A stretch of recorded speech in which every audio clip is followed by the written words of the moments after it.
مشرکین مکہ رسول کریم صلی اللہ علیہ وسلم کے بارے میں معاذ اللہ باتیں کرتے تھے تو حضور اللہ کے دیے ہوئے علم سے انہیں جان لیا کرتے تھے۔ ایک دن وہ باتیں کر رہے تھے تو باتیں کرتے کرتے نا مشرکین مکہ نے عجیب بات کر دی، نادان تھے نا، جانتے نہیں تھے، عجیب بات کر دی، کہنے لگے آہستہ بولو کہیں محمد صلی اللہ علیہ وسلم کا رب سن نہ لے،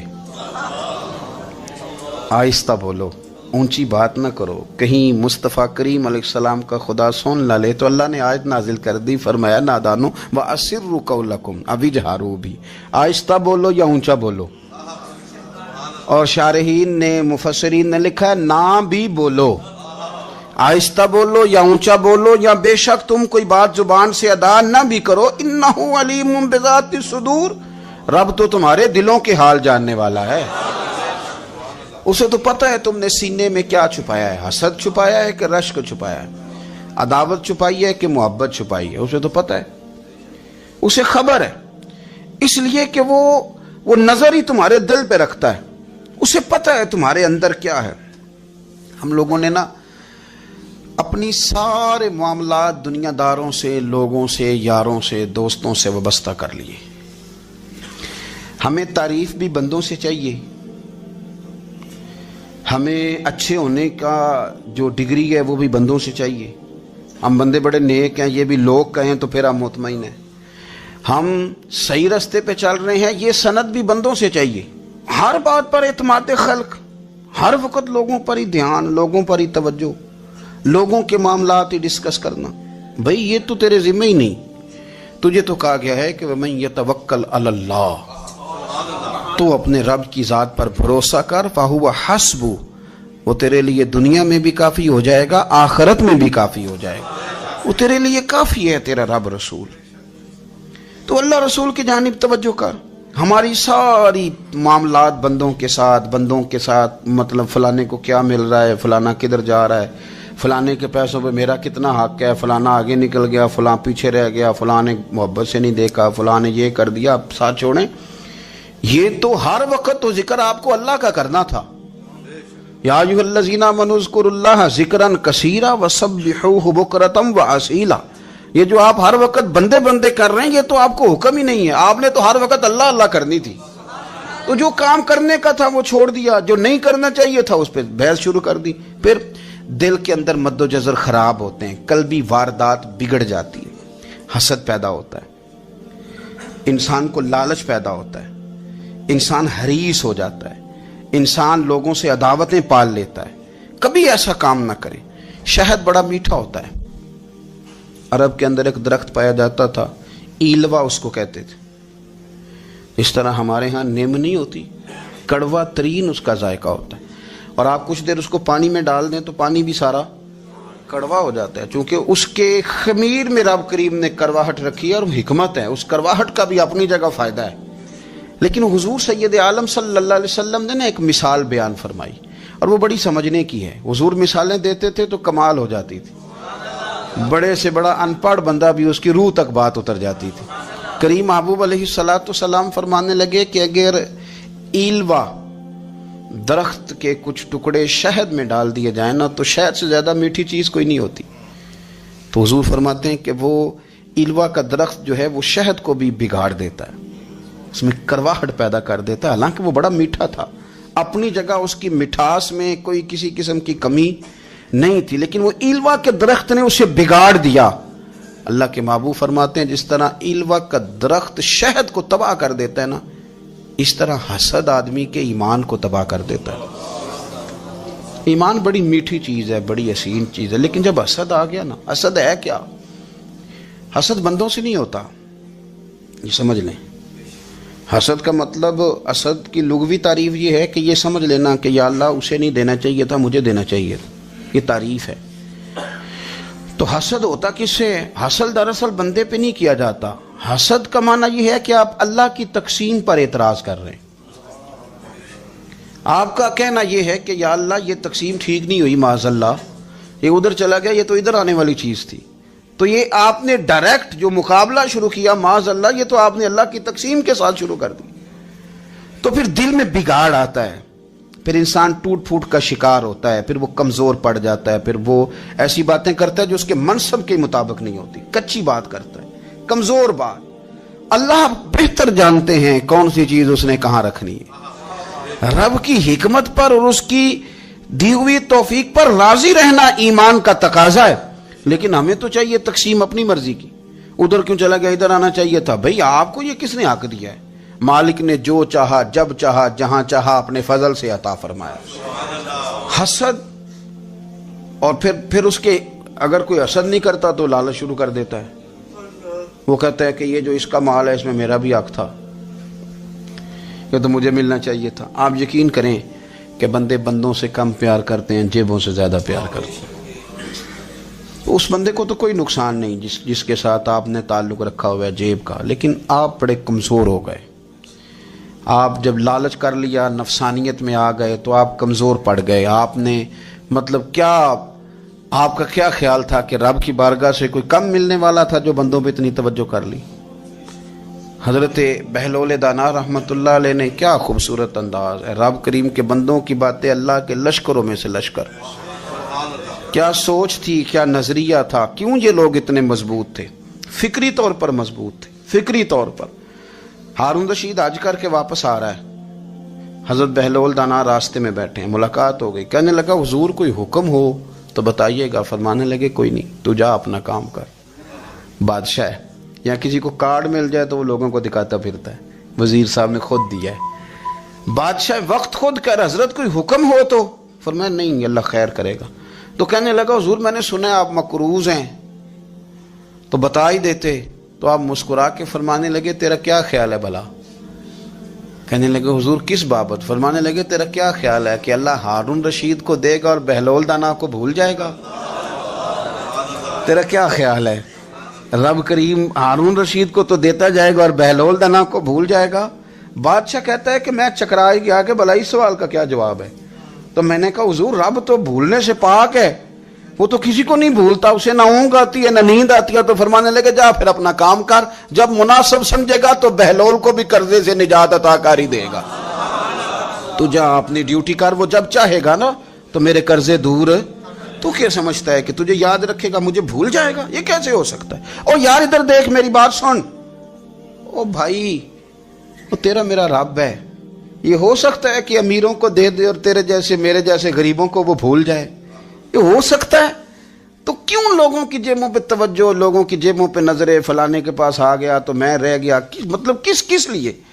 ہمارا رب کسی کو بھولتا نہیں ہے، کسی شخص کو وہ میرا مالک اپنے فضل سے نظر انداز نہیں کرتا، وہ سب کو نوازتا ہے، لیکن اس کی حکمت کے تقاضوں کا انتظار کرنا مسلمان کی شان ہے۔ کبھی کسی حسد میں کبھی کرنا ہو تو رشک کریں، مزہ آئے گا۔ اور یہ رشک کرنے کا رشک کا معنی کیا ہے؟ حسد کا معنی یا اللہ اسے نہیں دینا چاہیے تھا، مجھے دینا چاہیے تھا، اور رشک کا معنی یا اللہ تو نے دیا ہے، کیا بات ہے، اسے دیا تو کیا بات، اگر تو نے دیا تو مالک جچا بھی ہے، اگر تو نے دیا ہے تو نظر بھی آیا ہے، اگر تو نے دیا ہے تو پھر کیا بات ہے، کمال ہو گئی، وہ نظر آ رہا ہے۔ اور یا اللہ اسے دیا ہے تو میں بھی تیرا بندہ ہوں، اسے بھی اور دے اور مجھے بھی عطا فرما۔ یہ رشک ہے، رشک کا حضور نے حکم دیا ہے، نبی پاک نے رشک کا۔ ہمارا یہ مسئلہ ہے کہ ہم جو کرنے والا کام ہے وہ نہیں کرتے، رشک کریں۔ بخاری مسلم میں حدیث ہے، نبی پاک صلی اللہ علیہ وسلم نے فرمایا 2 بندوں پر رشک کرو۔ کہو کیا بات؟ رشک کرو 2 بندوں۔ یا رسول اللہ کون کون سے؟ فرمایا ایک وہ مالدار جسے اللہ دولت دے اور وہ صبح بھی رب کے رستے میں خیرات کرے اور شام بھی رب کے رستے میں خیرات کرے، یہ قابل رشک ہے۔ کہو تیری کیا بات ہے بھائی، کیا تجھے اللہ نے نوازا ہے، اور اس پر رشک کرو کو یا اللہ اسے اور دے تاکہ یہ تیرے بندوں پہ اور اثار کرے اور تیرے بندوں پہ سخاوت کرے، اور اللہ اس کے فعل تصدق ہمیں بھی عطا فرما۔ اور حضور فرماتے ہیں ایک مالدار پر جو صبح و شام سخاوت کرے، اور ایک اس عالم پر جسے اللہ قرآن کا علم دے، وہ صبح بھی لوگوں کو قرآن مجید کے ترجمے، تفسیریں، قرآن کے درس سکھائے، اور شام بھی لوگوں کو قرآن مجید کے درس عطا فرمائے۔ اس پر رشک کرو، کہو کیا بات ہے یار تیری، تجھے اللہ نے کتنا نوازا،